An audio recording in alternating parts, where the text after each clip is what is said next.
بدترین شخص وہ ہے جو گھر والوں کو تنگ کرے۔ وہ شخص مومن نہیں جو خود پیٹ بھر کر کھا لے اور اس کا پڑوسی بھوکا رہے۔ اور جو شخص کسی مسلمان کے پردہ پوشی کرے گا، اللہ قیامت کے دن اس کی پردہ پوشی کرے گا۔ جس دولت میں مال زکوٰۃ کی ملاوٹ ہو تو وہ تباہ و برباد کر دیتی ہے۔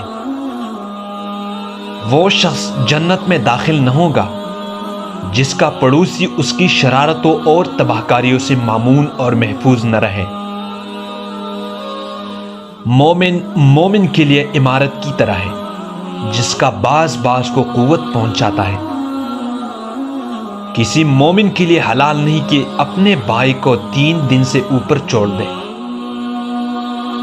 جب 2 بھائی مصافحہ کرتے ہیں تو ان میں 70 رحمتیں تقسیم کی جاتی ہیں۔ بخیل اللہ سے دور ہے، جنت سے دور ہے، لوگوں سے دور اور دوزخ سے نزدیک ہے۔ کسی انسان کے دل میں ایمان اور حسد اکٹھے نہیں رہ سکتے۔ ہر قوم کے معزز آدمی کی تعظیم کرو۔ دنیا کی محبت ہر ایک خطا کی جڑ ہے۔ جو شخص اللہ سے ڈرتا ہے وہ بدلہ نہیں لیتا۔ جب 3 شخص بیٹھے ہوں تو تیسرے کو چھوڑ کر 2 آپس میں سرگوشی نہ کرے، اس سے وہ ازردہ ہو جائے گا۔ جو میان روی اختیار کرتا ہے وہ مفلس نہیں ہوتا۔ سخی کا کھانا دوا ہے اور بخیل کا مرض۔ ہمیشہ پاک و طاہر رہا کرو، رزق میں برکت ہوگی۔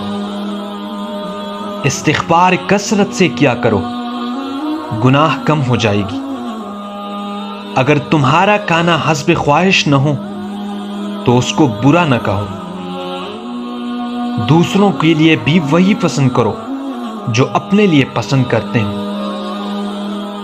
بہترین کام وہ ہے جو اعتدال سے کیا جائے۔ طہارت اور پاکیزگی ایمان کا نصف حصہ ہے۔ مسلمان وہ ہے جس کے زبان اور ہاتھ سے مسلمان محفوظ رہے۔ تم لوگ زمین والوں پر مہربانی کرو، آسمان والا تم پر مہربانی کرے گا۔ جو چیز تو اپنے لیے پسند نہیں کرتا، کسی مسلمان کے لیے بھی پسند نہ کر۔ خیر کے لیے کوئی صدقہ نہیں جب قریبی رشتہ دار محتاج ہے۔ اپنے آپ کو تمنا سے بچا کہ وہ بے وقوفوں کی وادی ہے۔ سب سے بہتر وہ شخص ہے جو لوگوں کو نفع پہنچائے۔ تمہیں چاہیے کہ سب کے لیے نفع بخش بن جاؤ۔ گناہ سے توبہ کرنے والا بے گناہ کی مانند ہو جاتا ہے۔ صبر وہی ہے جو سینے پر پہلی چوٹ لگتے وقت کیا جائے۔ نیک بخت وہ ہیں جو دوسروں کو دیکھ کر نصیحت پکڑے۔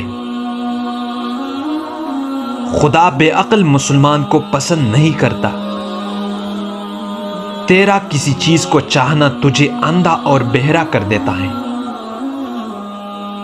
صبر ایمان سے ایسا ملا ہوا ہے جیسے سر جسم سے۔ علم بغیر عمل وبال ہے اور عمل بغیر علم گمراہی ہے۔ بڑا جہاد یہ ہے کہ انصاف کی بات ظالم حاکم کے روبرو کہہ دی جائے۔